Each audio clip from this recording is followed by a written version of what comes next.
ఒక 100 గ్రాముల dragon fruit లోపల గుజ్జు తీసుకుంటే, తొక్క తీసేసాక తినే పదార్థాన్ని తీసుకుంటే సుమారుగా 60 క్యాలరీల శక్తి ఉంటుంది. ఇతర ఫ్రూట్స్ వలె దానిమ్మ, యాపిల్ ఇవన్నీ సుమారుగా అదే క్యాలరీలు, ఈ పండు కూడా అదే క్యాలరీలు.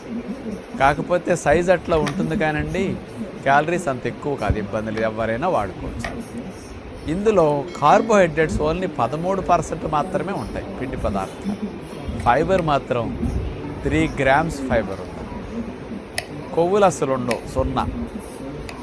అట్లాగే ప్రోటీన్ 1.2 గ్రామ్ ప్రోటీన్ 100 గ్రాములు తీసుకుంది. ఇది డ్రాగన్ ఫ్రూట్లో ఉన్న విషయాలు.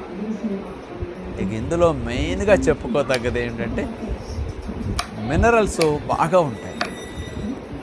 అట్లాగే ఫాస్ఫరస్, జింకు, కాల్షియము, మెగ్నీషియము ఇట్లాంటివన్నీ కూడా, క్లోరైడ్స్ చాలా బాగా ఉన్నాయి.